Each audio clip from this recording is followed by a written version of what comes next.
Good morning. Good morning, my favorite people. So glad that we're all gathered this morning. Let us sing in those who are just arriving and tell them about how our heart is in a holy place. Let's rise and sing together.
Good morning, everyone. What a vibrant community. Thank you and welcome for being here to our Sunday service. Whether you're with us online or here in person, we are so glad that you are here with us and we are stronger in community. The mission of our congregation says we come together to deepen our lives and be a force for healing in the world. And we invite you to explore the ways we live out this mission. I am Celia Buckley. I am serving as one of the lay worship associates this morning alongside the Reverend Lucy Bunch and the Dr. Reverend Roger Jones. And Lucy's sermon today is called Heroism. If you're with us online, there is a link to the order of service posted in the Zoom chat. Otherwise, you can pick up an order of service if you haven't from the back. If you are new to UUSS, whether here in person or online, we invite you to fill out a newcomer's card available out in the welcome hall or online. And after that, you will receive the weekly messages that will come to you by email every Friday. Every second Sunday after the service, we offer a newcomer orientation, and please plan on staying for that on June 8th. The second Sunday. Included in your order of service today is a blue sheet. Got that?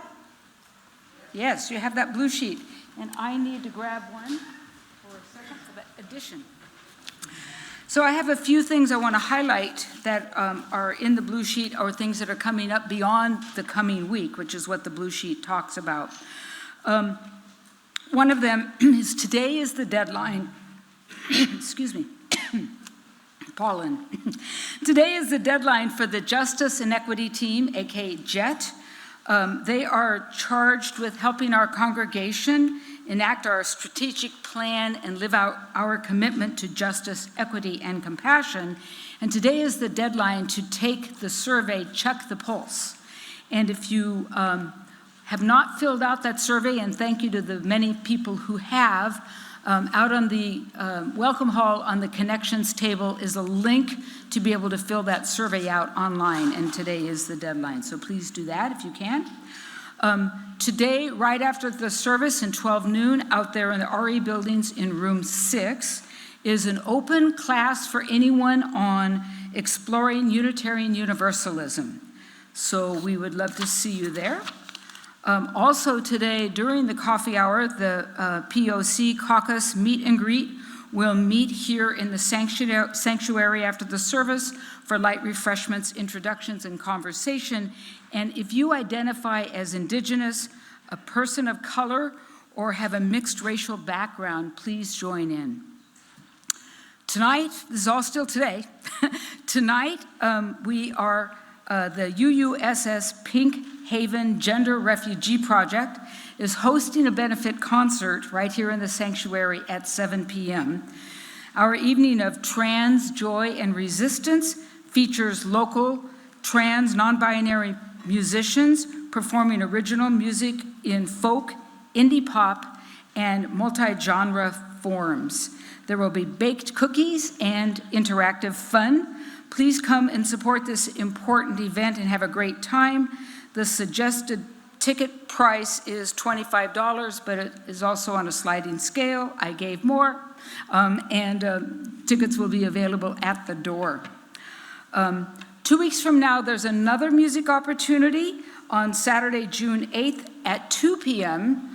On Sunday, June 8th, I think I misspoke, at 2 p.m. is an event called Core Values in Song, and this is a special event featuring instrumentalists and singers from our congregation as they explore the UU shared values through music. You are sure to hear some choir and other favorites from the past alongside fresh new offerings by a great variety of performers. And the one last thing I forgot to write down, and I'm not sure it is here.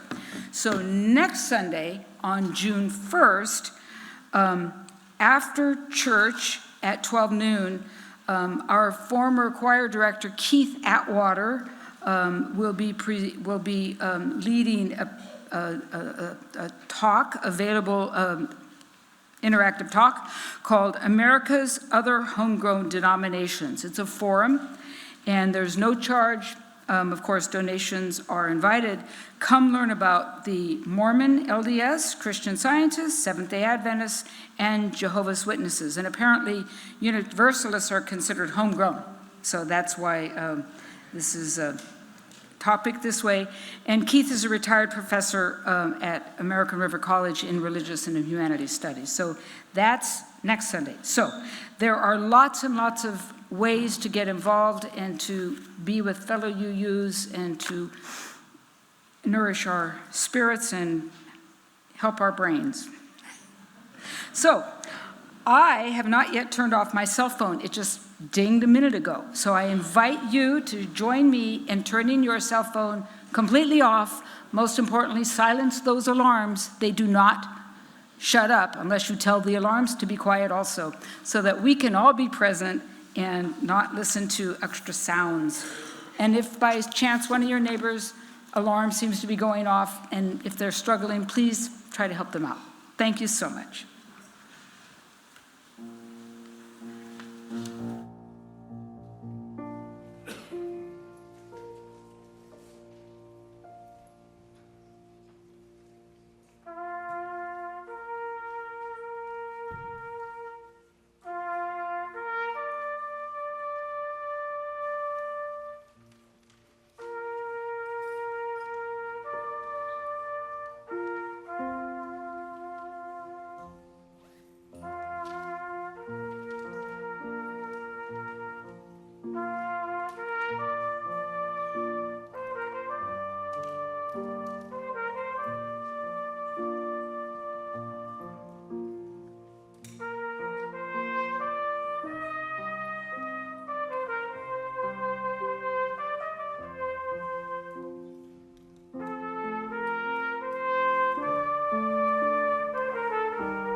Our chalice lighter this morning is Leroy Preston. Here he comes. He's a professional chalice lighter, having grown up in this congregation. And our chalice lighting words come from the Reverend Charles F. Flagg. In honor of those we have known and loved in the past, in recognition of the gifts and sacrifices they have made on our behalf, and in our sincere hopes that we may be worthy of their memory, we light our chalice, we give our thanks, and we offer our prayers.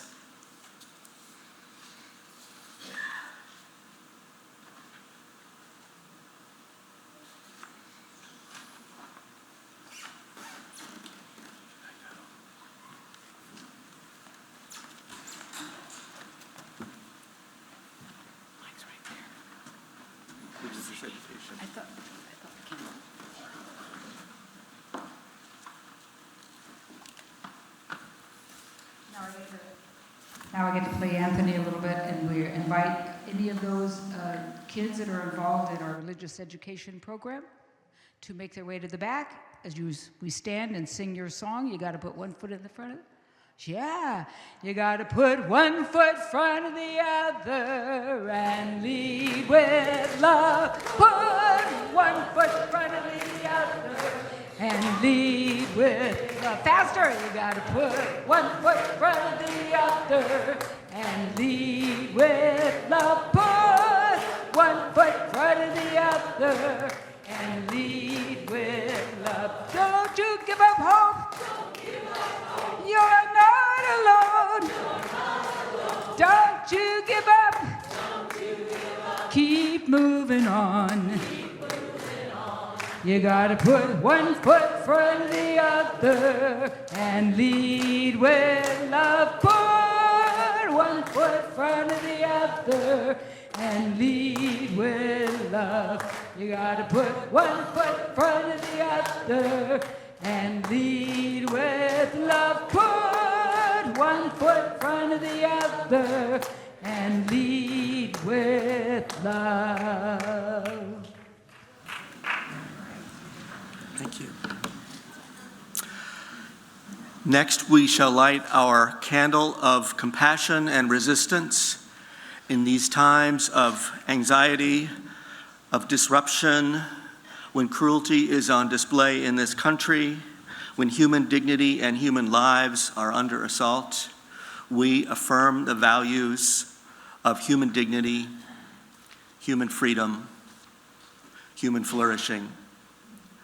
And we affirm that fear is outworked by hope, and that hatred is no match for the power of love. And we light this flame in affirmation of those truths.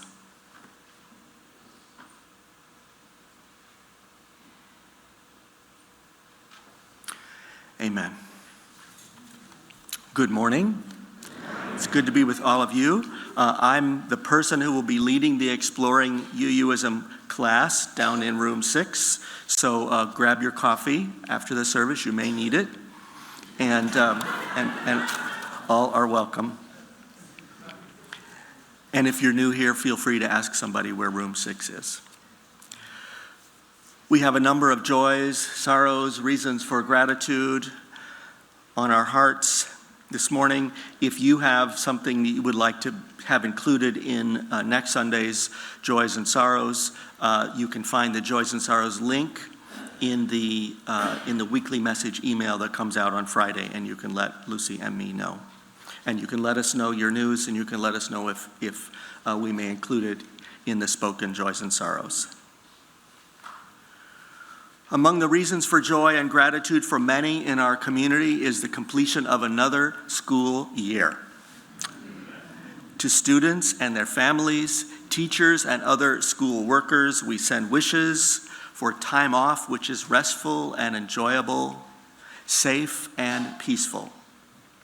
And in this time of school commencements, we congratulate all those in our networks of care and affection who are graduating from school or college or their graduate studies. We celebrate them and we wish them the best. Other things on our hearts, our member Carrie Cornwell had neck surgery on Wednesday and has been resting at home. We send our healing prayers and love to Carrie. We continue to send our love to others who are healing from injuries, undergoing treatments, or awaiting procedures. And we hold you in care. And our member Lester Snow has written this. My best friend and partner, Mishi, will have surgery for lung cancer on Tuesday. Cancer has no chance against her powerful life force and attitude. However, all of your supportive thoughts and wishes will help assure that outcome and will be much appreciated. And we wish Mishi the best.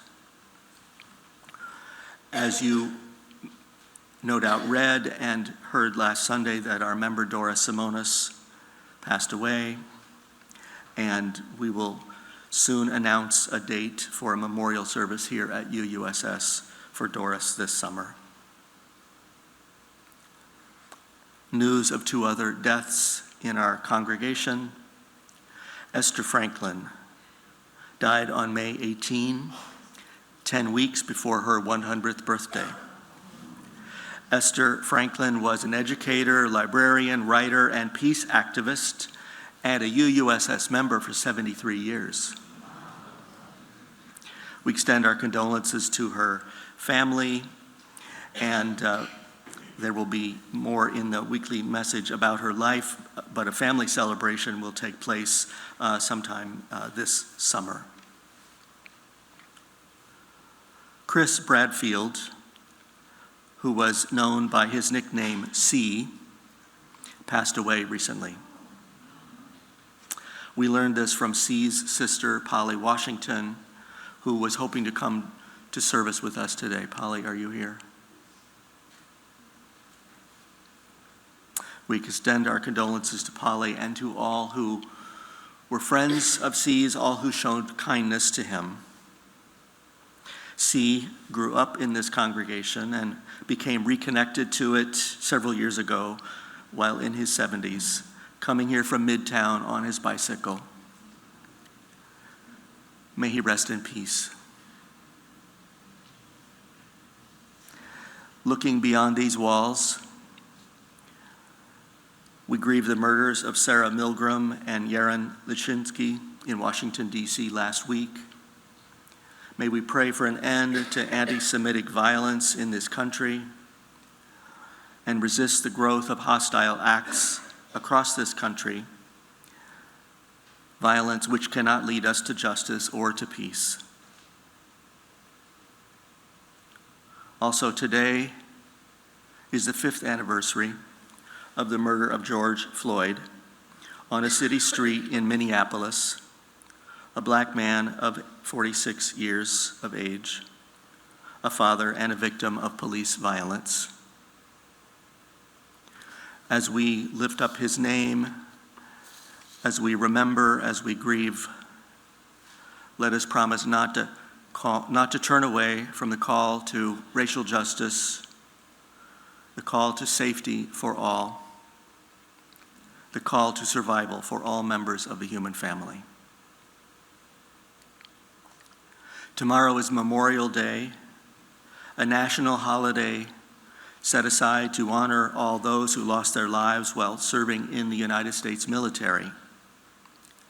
Many among us are thinking this weekend of lost loved ones, relatives, friends, and fellow service members who died in the line of duty, or those who went missing in action, or those whose deaths came later from the wounds of body, mind, and spirit, from physical trauma, moral injury, or exposure to hazardous materials.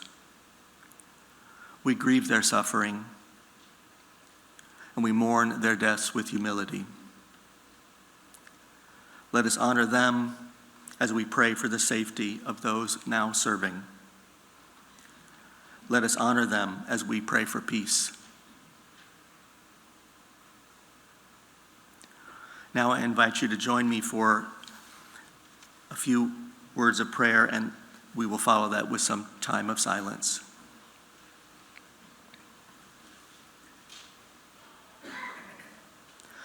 O Spirit of love, divine mystery, giving us life and receiving us at the end of life, we pause on this day to reflect. Bless all those who need a blessing of courage, of hope, of peace. Bless us and hold us together in community where we might find support and strength among one another.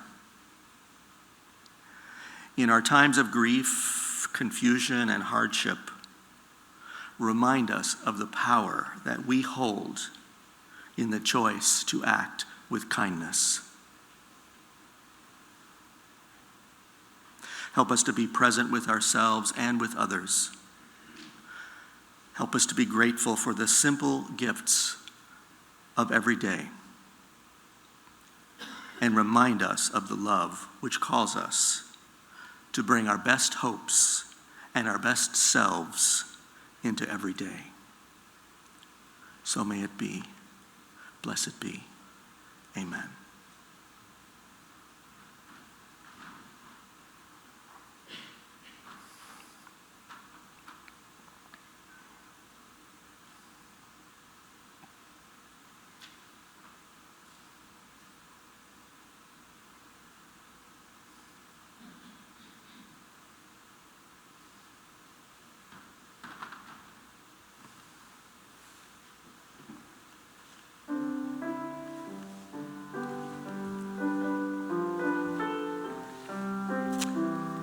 We'll sing number 100. I've got peace like a river.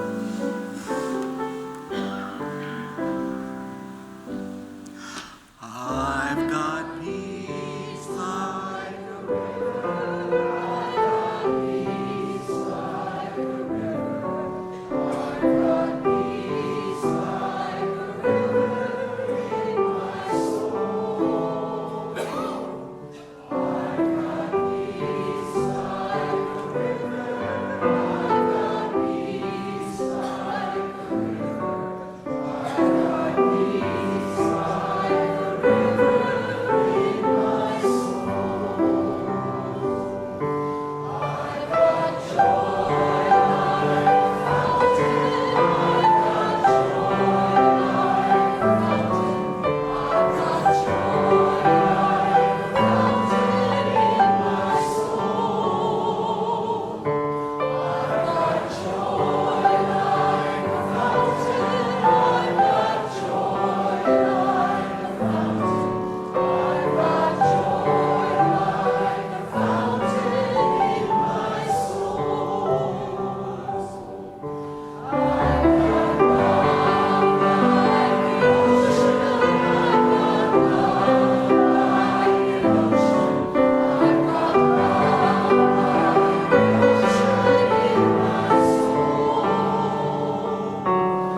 Abby, I'll cue you for that sound bit.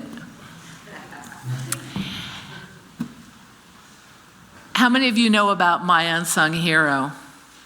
Fabulous podcast. People tell stories of strangers that have made a difference in their lives. Many of these stories are decades old, and the My Unsung Hero website has stories that will move you. So we're going to hear one story today that I'll reflect on a little later during my sermon.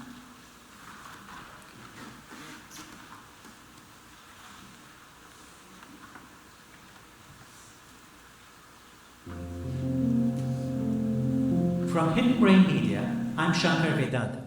This is My Unsung Hero, stories where one person reached out to help another in a time of need. My unsung hero story is from a doctor I heard over 30 years ago. Unsung hero because he rarely got any recognition for his huge heart and his unselfish actions. You mean the world to me, and I can't thank you enough.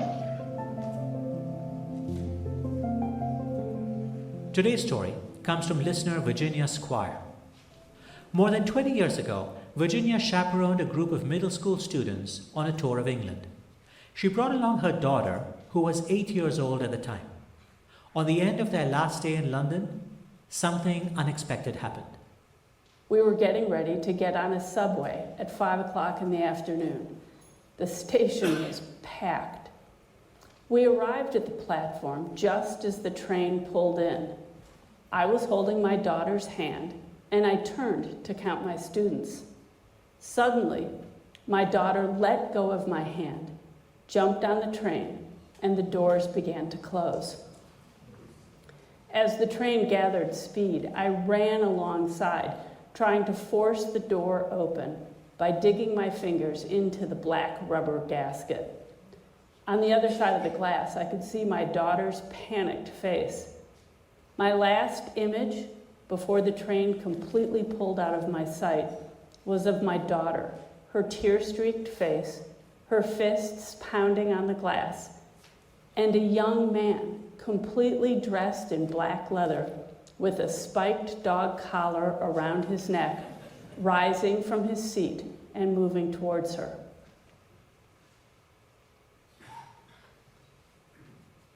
Silently and official. The man I found was not a native English speaker, and I'm sure my American accent was unfamiliar. I remember trying to mentally will him to understand me.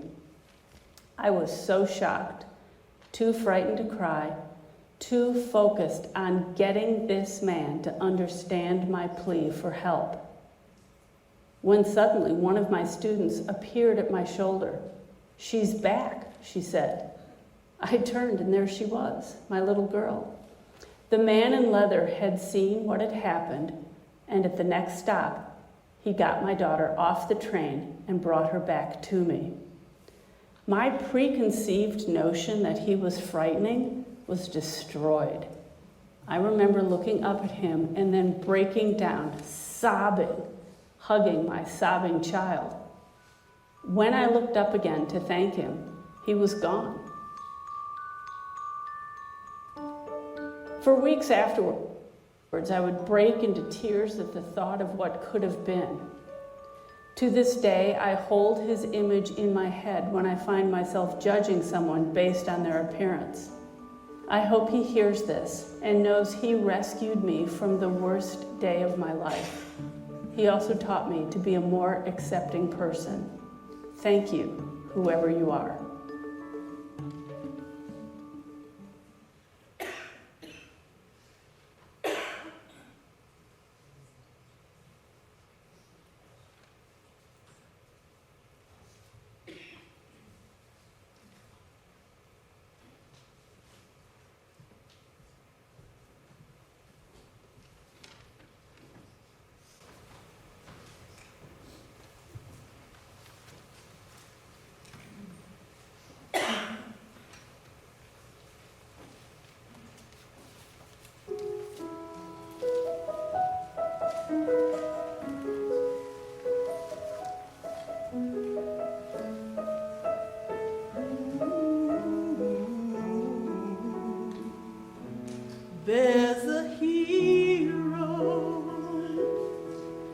If you look inside your heart, you don't have to be afraid of what you are.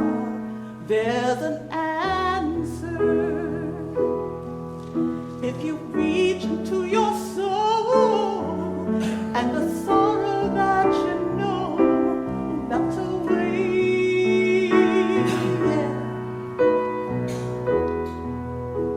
a hero comes along with the strength to carry on, and you'll cast your fears aside, and you know you can survive. So when you feel like hope is gone, look inside you and be strong, and you'll finally see the truth that a hero lies in you.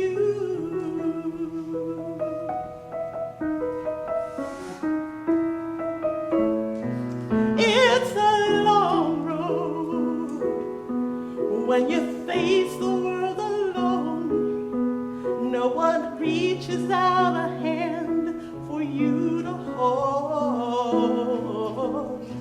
You can find love if you search within yourself, and the emptiness you felt will disappear. And then a hero comes along with the strength to carry on, and you'll cast your fears aside, and you know you can survive. So when you feel like hope is gone, look inside you and be strong, and you'll finally see the truth that a hero lies in you.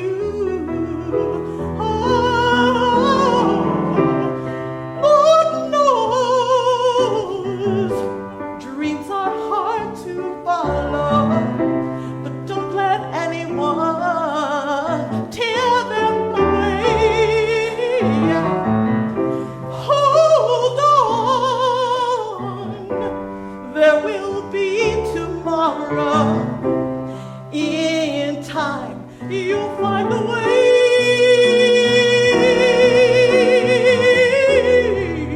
Then a hero comes along with the strength to carry on, and you'll cast your fears aside, and you know you can survive. When you feel like hope is gone, look inside you and be strong, and you'll finally see the truth that a hero lies in you.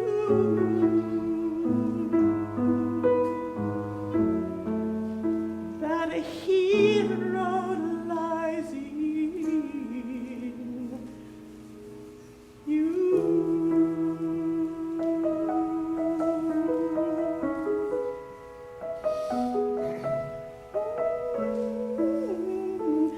That a hero lies in you.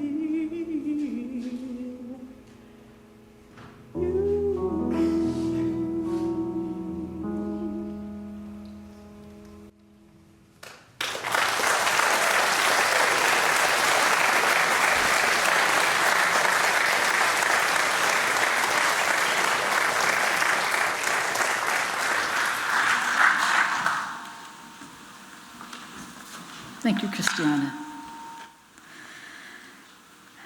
So I have a reading to share with you called What the Turtle Taught Theodore.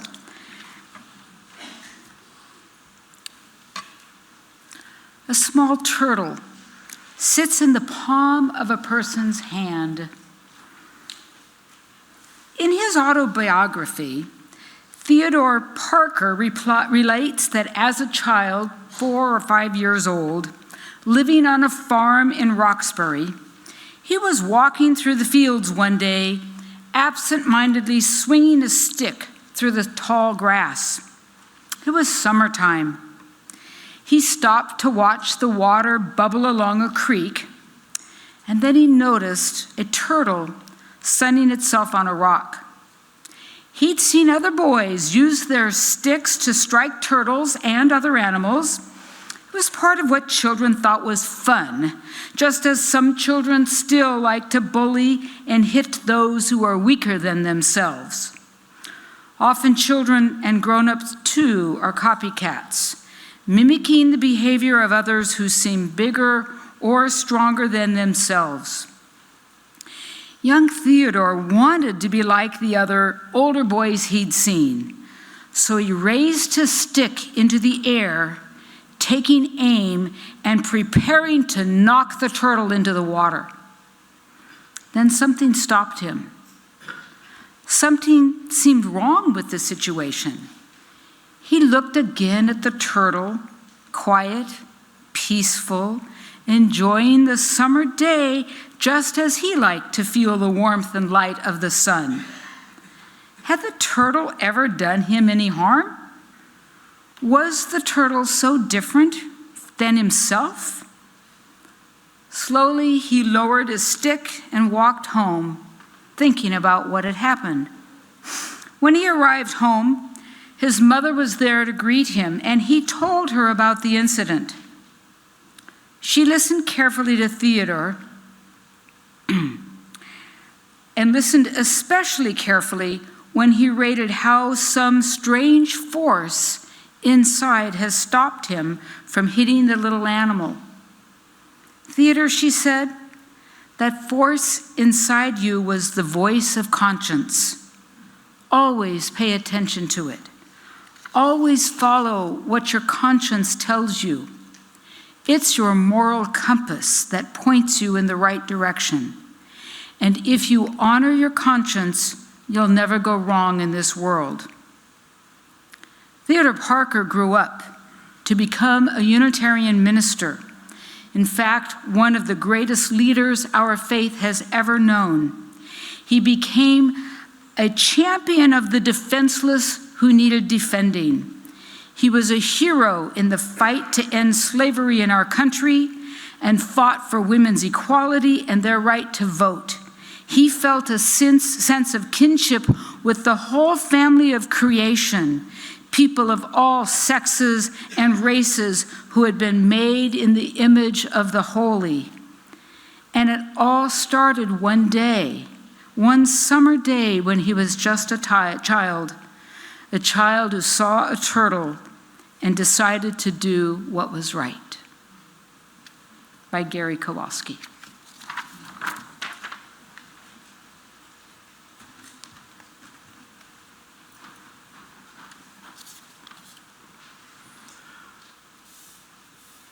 The mission of our congregation says we come together to deepen our lives and to be a force for healing in the world. And one of the ways we strive to live out this mission is by the practice of giving away half of every Sunday's offering to an organization doing important work in the local community. And our community partner for this month of May is the local chapter of the National Alliance on Mental Illness, or NAMI. This is the nation's largest grassroots mental health organization dedicated to building better lives for millions of people in this country. It started as a small group of families around a kitchen table in 1979, and NAMI has blossomed into the nation's leading voice on mental health. There are more than 600 local affiliates, including the one in Sacramento. And this morning, or this afternoon, after the service, one of our members who works for NAMI, Patricia, will be leading a discussion about the services that are available in Sacramento, in this area, the mental health services available to the community, both from NAMI and from other sources in the community. And you are welcome to come to that over in the FOS classroom right over there. So our morning's offering will now be given and received. Thank you for your generosity.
As Patty and Peter bring forward the offering, please join me as we accept it with the words of our unison response. May generosity bless our world, and may gratitude nourish our spirits.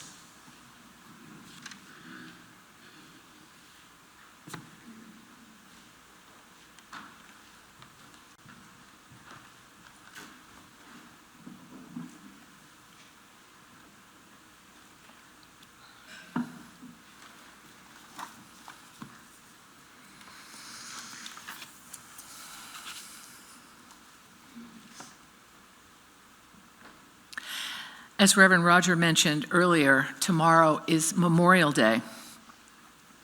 It's a day set aside to honor those who died in service to our country. So I was inspired by Memorial Day to take an opportunity to reflect on what it means to be a hero. Of course, anyone who died in service to our country is a hero. So I went online to look at all the different military honors. Oh my God, there are so many of them. Medals, pins, and ribbons that they give out for various types of heroism. You're likely familiar with the Purple Heart. That's given to military personnel who are wounded or killed in the line of duty. There have been more than 2 million Purple Hearts given out since first started after the Civil War. There are several people who have more than one Purple Heart. After the Purple Heart comes the Medal of Honor for conspicuous gallantry and intrepidity at risk of life and limb beyond the call of duty. Love that intrepidity in there. Another medal, the Distinguished Service Cross, is given out for extraordinary heroism in combat. And on and on and on down the line until you come to the commendation for essentially showing up and doing a good job. Honoring and recognizing our heroes is important and inspiring. But in reality, not all heroism is that extraordinary or glamorous. George Will recently had a column in the Washington Post about Ernie Pyle, a journalist during World War II, who captured what he called a worm's eye view of the war. He told stories of the war as common soldiers experienced it, and Will described this as discomfort, weariness, mud, filthiness, loneliness, and stretches of boredom, punctuated by episodes of death. Whew. Accurate and painful. To me, this is profoundly heroic. There is a medal for showing up as there should be. Showing up, doing your best, putting your life at risk for a cause that hopefully you believe in. Something that your country has asked you to do. Millions of men and women have done this.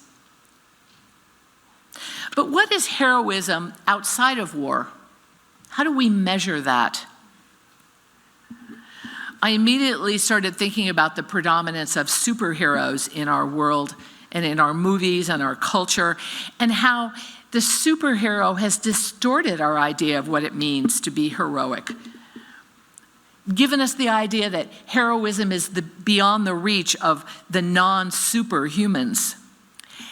In the Marvel universe, the regular human role has been reduced to standing around afraid and then amazed and relieved that someone has defeated the forces of evil. I think that's a shame, because we need more regular people in our world to defeat the forces of evil. I wonder what these superheroes are teaching our children. So I've talked a little bit about the idea of heroes and heroism. Let's take a pause and consider what it means, what makes an act heroic. It's generally agreed in all the things that I read that an act is considered heroic when it is altruistic, you don't expect any reward, it's voluntary, not coerced, and it requires you to take a personal risk. So we often think of heroism as saving someone from a burning building or saving them from drowning or something that's brave and extraordinary. So what about standing up when someone's being bullied? What about speaking up when you hear someone say something that is destructive? Does that qualify? I say that it does. Altruistic, voluntary, and risky. Philip Zimbardo was a Stanford University professor who studied evil and how it arose in people. He was the one that did that famous Stanford prisoner study, where he learned in his study that regular students would become sadistic and controlling when they were given the role of prison guards over their fellow students who were the prisoners. It's a disturbing study of human nature. Later in his career, Zimbardo switched teams, in essence, and spent time studying what makes people become heroes. He says that evil acts and heroic acts are at either ends of the spectrum of what humans are capable of. But very few people fall into the heroic side or the evil side. Most of us are squarely in this middle place. We are called the bystanders. We're neither evil nor heroic. We are capable of moving to either ends of the spectrum, but mostly we don't. Mostly we are bystanders. He came to see that whether we become evil or heroic is a function of circumstance and conditioning. But being a bystander, of course, doesn't let us off the hook. I'm sure you've heard the quote, "The only thing necessary for evil to triumph is for good people to do nothing." So how do we go from bystander to the hero side of the spectrum? I imagine if you're like me, you don't get up every morning figuring out how you're going to be a hero that day. But heroism arises through preparation, opportunity, and taking action.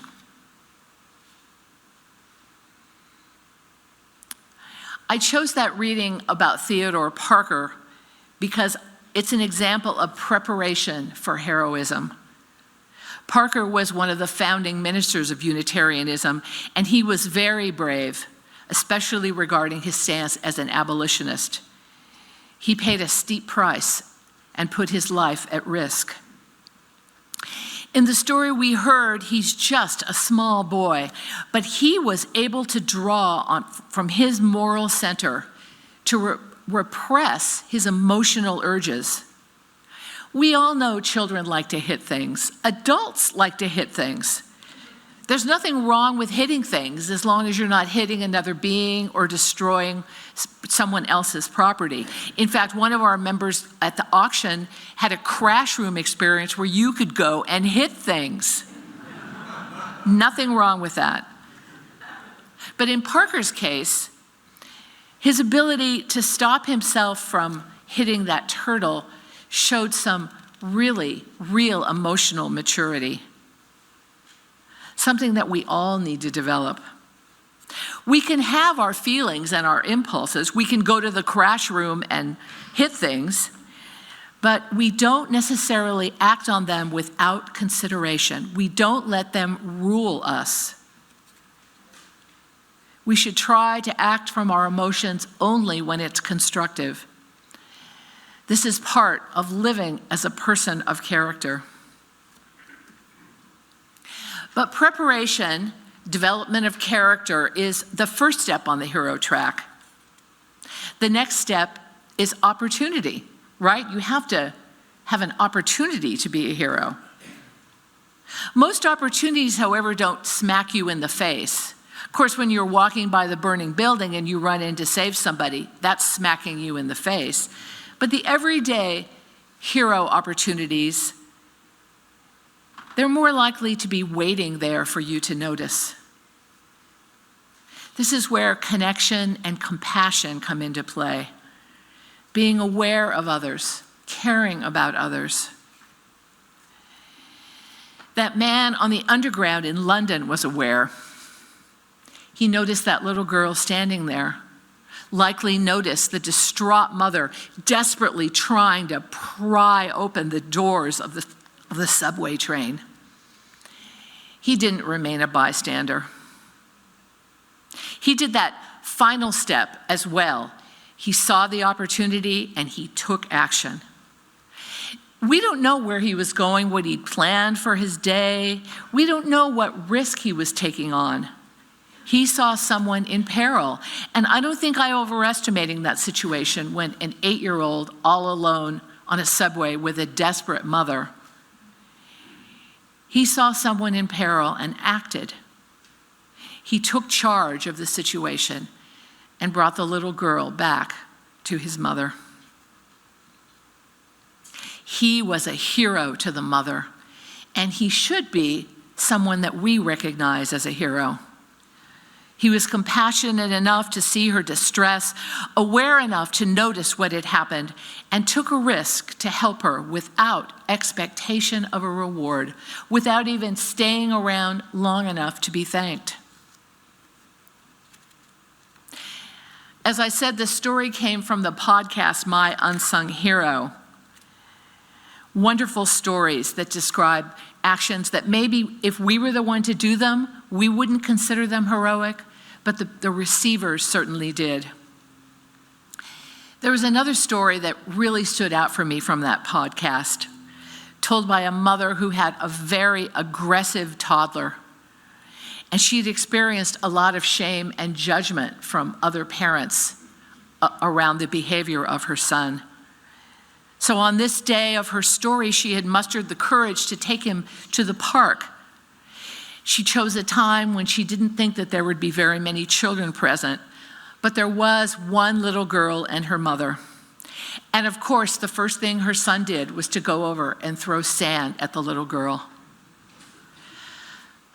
So the mother took a deep breath, apologized for her son, and then led him through a reflection process about his behavior.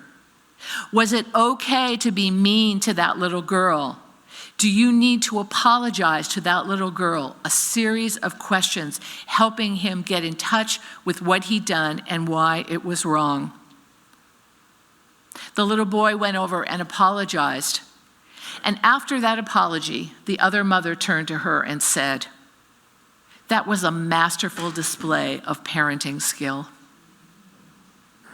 Now you can only imagine how much that meant to the mother of the difficult child.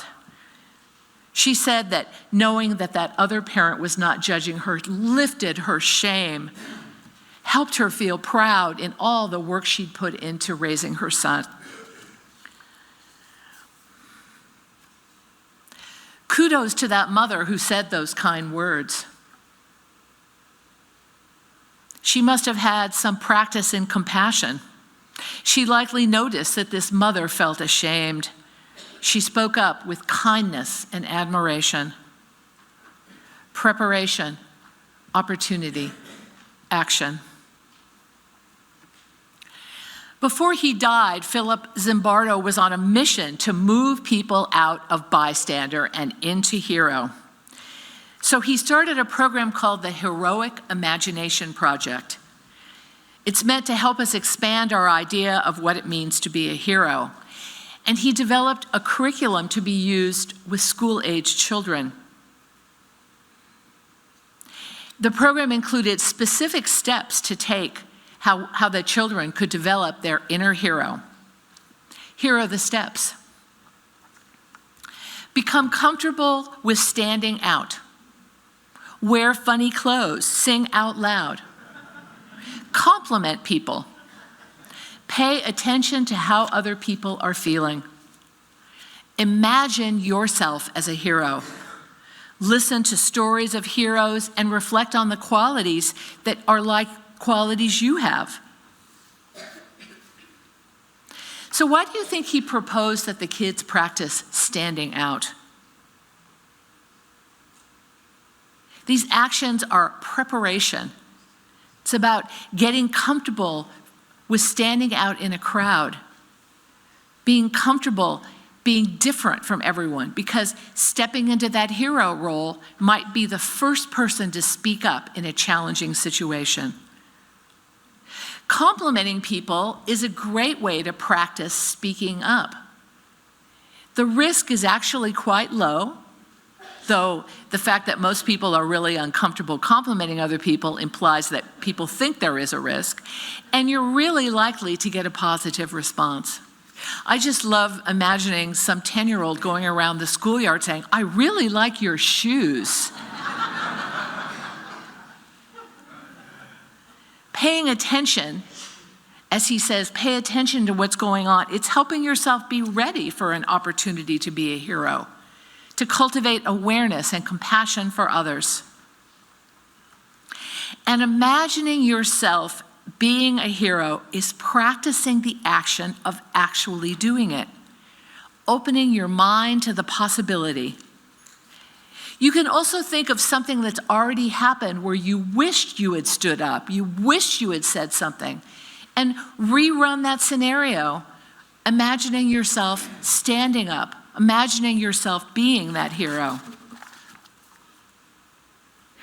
I want to give you one really simple tool that may maybe come in handy, particularly around the speaking up matter. So this is preparation in being a hero. The next time you hear someone say something rude, insulting, racist, judgmental, evil, what I want you to do is say, "Ouch." That's all you have to say. Ouch. It will stop them, it will get their attention, and it may open up a little dialogue. If they say, "What? Wow, that sentence felt rude to me." You've already opened the door with your ouch, and it gives you an opening to continue to reflect how you experienced what they said or did.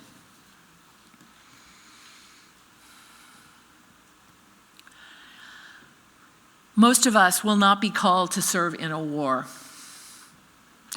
It is unlikely that most of us will ever save anyone from a burning building, but don't stop yourself if that opportunity presents.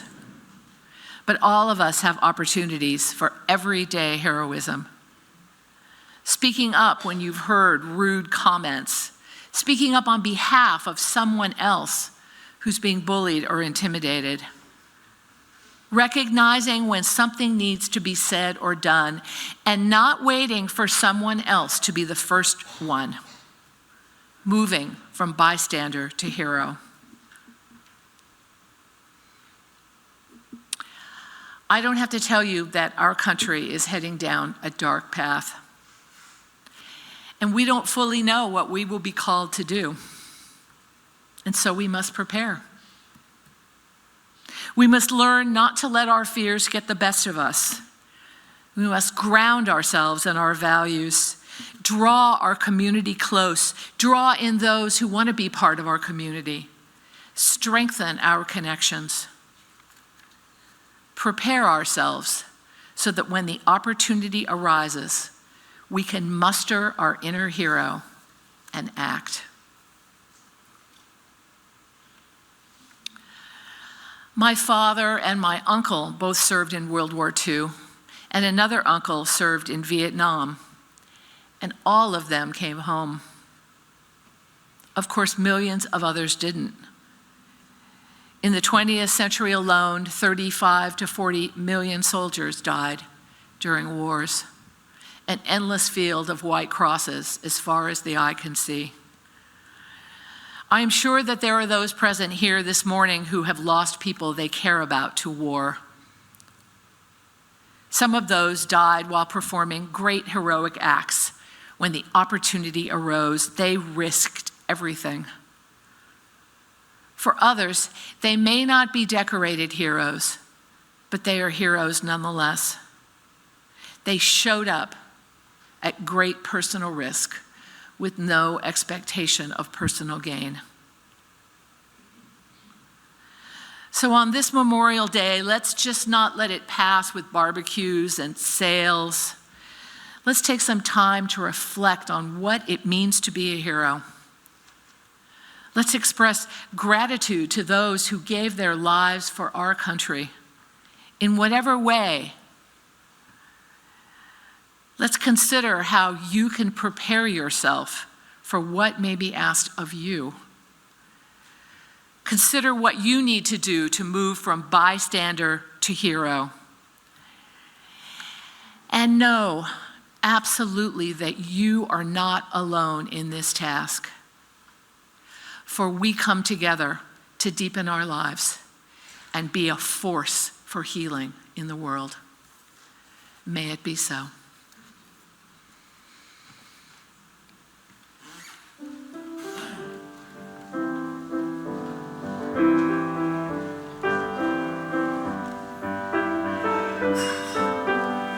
Please rise for number 131, Love Will Guide Us.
Now please join me in speaking together these words as we extinguish our chalice.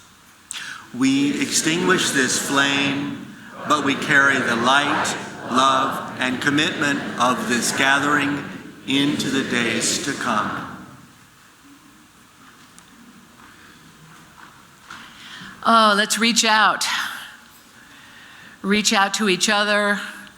Reach out to the inner hero, the heroes in this room, and all the heroes out there in this world.